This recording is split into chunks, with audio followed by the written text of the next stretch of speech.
Hey, this is Brett at We Went Fast. This is the moment, Paul Buckley's Gatorback 1993 photo. This was the very first article that I posted at wewentfast.com when it was launched in March of 2018.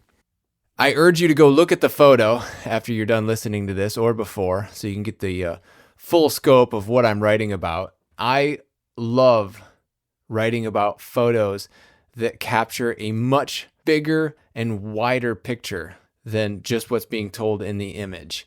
And that's why I created the category, The Moment. And this is one of my favorite motocross photographs. And that's why it was the first photo that I wrote about for the website. Sorry, it took me 2 years to get it voiced over, but it's one of those timeless moments. So evergreen stories. It will never get old telling the story. It'll never get old looking at this photograph. So I hope you enjoy. And please consider joining me at patreon.com/We Went Fast. That's patreon.com/We Went Fast. That's how I'm able to keep this website going. That and shopping for shirts and hats and other goodies at wewentfast.com/shop. Here we go. Paul Buckley's Gatorback 1993 photo. Paul Buckley messed up. He should have been at the finish line. Yet, if he had been paying attention, the photograph above wouldn't exist. He would have shot an up-close guy-in-the-sky type image, and the moment he immortalized would instead be a tale passed down between bench racers with no visual reference to back it up. Because of Buckley's gaffe, Eric Kehoe is eternally 28 years old and remembered as that guy on the number 22 Honda CR125 who shot himself to the moon. On February 28, 1993, Kehoe told himself there was no way in hell Jeremy McGrath was winning the final 125 moto at the AMA National Motocross Championship opener in Gainesville, Florida. Even though he had 7 career victories to McGrath's 0, his last overall win was in 1988. He was now a privateer riding for an upstart team, going against younger riders with more support who were making more money. Kehoe remembers swapping the lead with McGrath several times throughout the race. "We were so close, we were screaming at each other in the air," said Kehoe, who is now the team manager for American Honda. "It was so fun. We were going, woohoo! It was one of those races where you didn't notice the effort because you're having so much fun." McGrath was looking for not only his first overall motocross victory, but his first top 3 finish in his 28th career start. He didn't need to beat Kehoe in the moto, but finishing 1-1 sounds good and always looks better on a score sheet or in the pages of Cycle News. When Kehoe heard McGrath come around the outside, he flashed back to 1988 when George Holland made a move in this same valley to steal away a moto victory. Not this time, he thought. He looked up at the long elevator-style climb ahead, the gateway to the checkered flag, and rolled open the throttle. "I heard him sweeping the outside," Kehoe said to McGrath. "I just started grabbing as many gears as I could. I said, I'm not going to lose this moto by a wheel." Pro Circuit's Jim Bones Bacon always stood up the course from the mechanics area, which was in a median between 2 long straightaways. In addition to working with his own team's riders, Bones had spent time testing with Kehoe before the season started. He especially enjoyed working with Kehoe because of the veteran's work ethic, his insatiable drive, and his ability to improve bike setup. Not only that, Kehoe had a good sense of humor and could take a ribbing. While testing suspension at a spot called Railroad Canyon, Bones remembers trying out a setting he called B7. Kehoe loved it, but the two spent a week trying to, quote, beat it, testing speak for improving a setting even further. No matter how hard he tried, Bones couldn't make it better, and Kehoe ended up running B7 for the entire motocross season. As Kehoe and McGrath approached the finish line launch at Gatorback, Bones walked into the middle of the track. From the mechanics area, Sean Persinger couldn't see what was happening. When he saw the leaders drop into the canyon, his rider had a scant lead over McGrath, who had won 4 of the first 7 AMA Supercross races as a rookie in the 250 class. Kehoe's best 1993 Supercross finish to date was a 12th. As the checkered flag waved, he heard the crowd getting amped up in the tall, packed grandstands on the opposite side of the course. He saw their bodies lean toward the finish in anticipation of a close call. Was Kehoe really about to pull off this upset? He was fifth in the first moto, and between races had only asked for the rebound to be opened up 2 clicks. The shock was packing. Persinger also washed it, changed the tires, air filter, and topped off the fuel. Normal stuff. Then Kehoe went off in his own area, staring at the bike and in his own zone, Persinger said when asked if he saw anything unordinary between motos. I never noticed him doing that before. That day I did. Something told me, he's going to do better this moto, and I wouldn't be surprised if he won this. Persinger, then only 22 years old, had been Kehoe's mechanic since getting a phone call on Christmas Day 1991. Before that, he worked for a journeyman racer named Jeff Glass, who gave him the loathed nickname Junior when he was 19. The two were watching Smokey and the Bandit together, and somehow seeing Buford T. Justice call his son Junior, among other foul nicknames, gave Glass the idea. It stuck until Persinger left the industry 10 years later. By the end of 1992, Kehoe and Persinger didn't know if they would be racing anymore. Already competing as privateers, their team, On the Line Racing, was unfortunately going offline. It had also been a mediocre year. 1 top 10 in the Supercross Premier class and 1 podium in motocross, a third in the 125 class. A lifeline came from a new team called Honda of Troy, backed by Phil Alderton and named after a dealership in Troy, Ohio. The beginnings of what became known as the Fifth Dragon started as a one-rider let's-see-how-it-goes effort for the 1992 500 AMA Motocross Nationals, with Michigander Todd DeHoop, a former 125 East AMA Supercross champion. The black 13-speed international cab-over truck that hauled the HOT bikes to the races in the first half of 1993 actually belonged to DeHoop. He and his wife Robin drove it to each event with Persinger playing third wheel. When DeHoop was too tired, he handed the wheel to the mechanic, who didn't have a commercial driver's license. That's how I learned to drive a semi-truck, Persinger said. On one trip, he missed a downshift on a humped bridge in Mobile, Alabama, and got stuck over the water. In Gainesville, both Persinger and Kehoe remembered Alderton being in attendance for the first time as a team owner. He brought his wife and daughter, and the whole team went out to dinner the night before the race. Phil was just so happy to be there, Persinger said. He had no expectations of winning at that point. The team received suspension and engine modification help from Pro Circuit, but was still a very independent effort. Expenses were paid for, but we were doing whatever we could to get ready for the weekends, DeHoop said.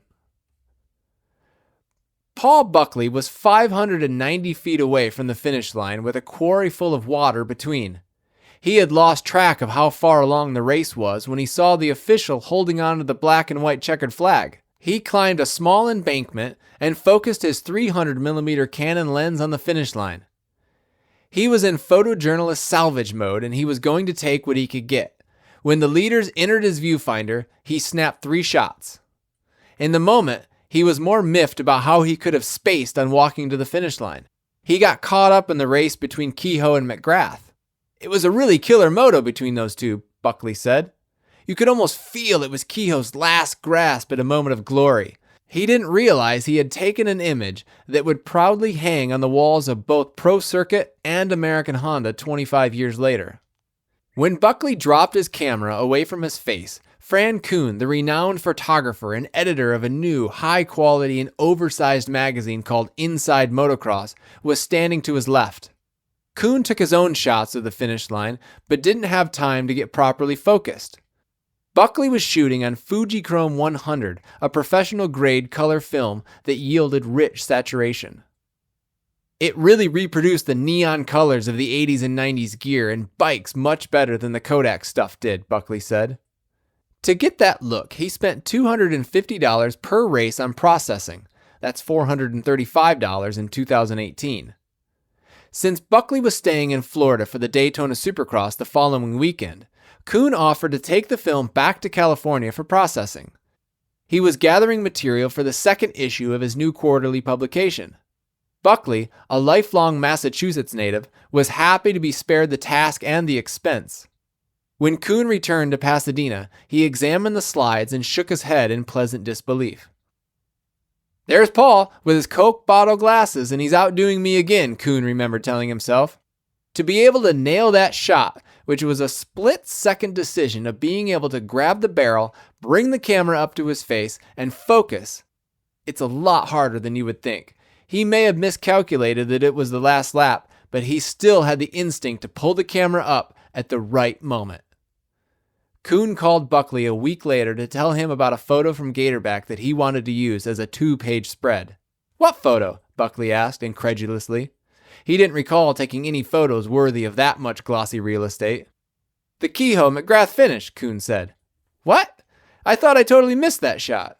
"No, wait until you see it," Kuhn told him. And become a sustaining supporter by joining me at patreon.com/WeWentFast.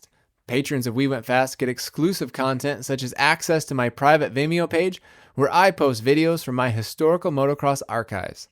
Just a few bucks a month and you can keep this ride going. Across pages 84 and 85 within the spring 1993 issue of Inside Motocross, Buckley captured not only the conclusion of a race, but the emotions of every spectator in a single frame of film. 2 football fields away was the perfect distance given the context of the moment. Every neon-hatted head and body was turned and leaned unnaturally toward the finish line, toward a wily veteran who could still hang, who was still willing to hurl himself into the atmosphere for the chance of winning. They rewarded him in fist pumps. He gave it back, ignoring all consequences and testing the stress points of his own ankles, wrists, and a good set of alloy rims. "It was a lucky accident that I lost track of where the moto was," Buckley said of the image that still gets requests 25 years later. "Had I shot from the finish line, it wouldn't have had the same context. It would have been just a close shot of Kehoe flying through the air." When Kehoe launched from the takeoff, Persinger joined the crowd of throwing his fist toward Kehoe. He strained his neck upward to follow the unusually high arc of his rider's path. "We felt it when he hit the ground," Persinger said. "Even the crowd yelling, you could feel it." The front rim cracked at the welds, but Kehoe rode away, his body miraculously unstrained. Davey Coombs was a freelance reporter and photographer, 5 years out from launching his own glossy motocross magazine, Racer X Illustrated. He asked Kehoe what he was thinking up in the air. "I was just looking for a place to land," were the words printed over the photo of Inside Motocross. Kehoe won the moto for second overall, the last top 3 finish of his career. Today, the front number plate from Kehoe's bike hangs in the living room of Persinger's Wyoming home. He stayed with Phil Alderton's team as a mechanic through the 1999 season before moving into the oil and gas industry. "After that weekend, Phil just thought we were going to kind of win like that from there on out," Persinger said, half joking. Kehoe and DeHoop both remember Gatorback being the perfect hook for Alderton to pursue building a strong race team that could contest for championships. "It put a nitro shot into it," DeHoop said. "He was in, but I don't think he was thinking about being that involved and that gung-ho until after that weekend in Gatorback." Kehoe's racing career ended in the spring of 1994 when he broke his back at a motocross race in Mount Morris, Pennsylvania. He moved into a managerial role, first with Alderton's Honda of Troy and later Yamaha teams, before moving to American Honda in 2013. After a 5-year extended vacation to spend more time with his high school-aged son and family, Kehoe returned to Honda at the end of 2017, filling the team manager role. To welcome him back, Kehoe's co-workers collaborated on a gift, and they knew exactly who to call: Paul Buckley. When Kehoe returned to his Torrance, California office after the 5-year hiatus, he found a large framed printout of his last win hanging on the wall behind his desk.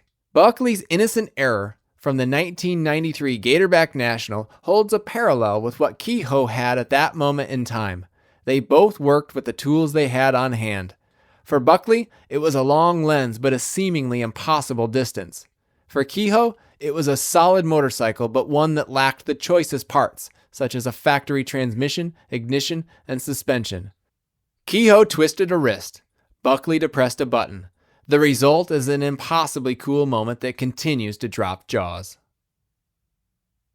And I got to give a shout out to Paul Buckley for letting me use this image of Kehoe and McGrath from 1993. If you want to buy any of his classic prints, go to his website at buckleyphotos.com. That's BUCKLEY photos.com.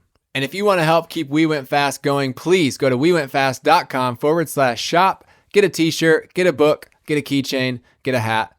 That keeps me going. That helps me continue to tell fun moto stories. Or go to patreon.com/We Went Fast. That's patreon.com/We Went Fast. Patrons of We Went Fast are getting exclusive content such as access to my private Vimeo page where I post videos from my historical motocross archives, among other content. Patrons are also getting free t-shirts, free stickers, and free high fives, and sometimes hugs. That's patreon.com/We Went Fast. Thank you. There are two ways you can support We Went Fast and help me continue to explore and share what I learn about motocross history. Buy merchandise at wewentfast.com/shop. I got t-shirts, I got a book by Terry Pratt, keychains, hats, ornaments, all kinds of goodies. That's wewentfast.com/shop.